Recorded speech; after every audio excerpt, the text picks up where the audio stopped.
Flight Capital. Paling senang kalau bertemu dengan para orang-orang panggung. Mereka adalah people person, orang yang kerjanya jualan atau sales. Mereka biasanya irang yang sangat suka bicara, talkative person. Saya bahkan sering ngeledekin dengan istilah orang yang senang mendengar suaranya sendiri. Iya, bener loh. Jadi misalnya nih ya, kalau di panggung orang-orang nggak perhatian dirinya bicara, apakah dia peduli? Nggak tuh, cuek saja. Ngomong saja terus. Mereka tetap ngomong karena menikmati suaranya sendiri. Mereka adalah people person, orang yang kerjanya jualan atau sales. Mengapa saya senang berkumpul dengan orang seperti ini? Satu, mereka pedenya pol, kalau tidak mereka nggak akan suka berdiri jadi center attention.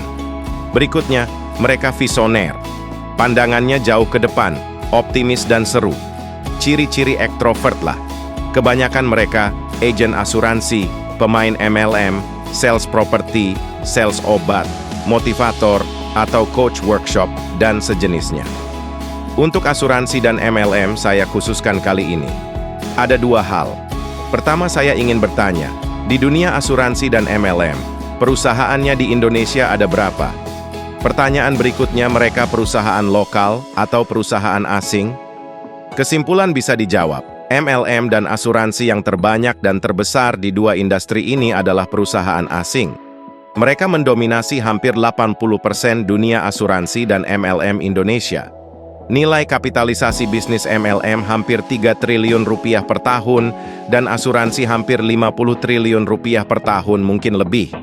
Jadi maaf keluar isengnya saya dan keluar sontoloyonya saya. Mengapa minta maaf? Karena mau nyentil hahaha. Begini pertanyaan saya, nggak bisa ya kita punya produk MLM sendiri atau produk asuransi sendiri? Bisa. Nggak kita punya perusahaan lokal besar mendunia ekspansi ke luar negeri untuk di kedua industri ini, yaitu MLM dan asuransi? Kan? Nggak enak loh. Kita sukses dan kaya dari dua industri ini sebagai agen asuransi atau berbisnis MLM, tetapi flight capital. Buat uang keluar dari Indonesia ditarik ke negara asal produk mereka. Kita sepertinya pahlawan produk asing. Bener nggak pemahaman saya ini? Oke, kita ilustrasikan. Misalnya Anda pemain MLM, jualan teknologi air ber-pH tinggi. Hanya 30%-an uang itu dibagi berdasar kaki-kaki bawahan kita.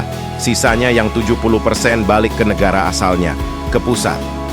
Apalagi asuransi yang kapitalisasinya besar sekali. Karena 70%-an uang yang diambil dari premi portofolionya akan main di luar Indonesia sebagai hedge fund atau venture capital atau sebagai produk pembiayaan murah untuk perkembangan di luar negeri.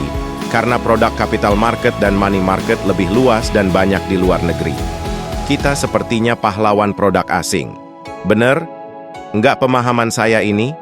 Saya sekarang menantang setiap putra bangsa, apakah kita tidak bisa berbuat sesuatu untuk ini?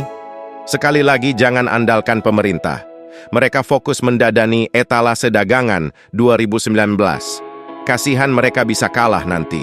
Juga jangan mengandalkan para oposisi yang ingin berkuasa, nanti mengalahkan incumbent yang menggunakan taktik mengganggu dengan instabilitas nasional.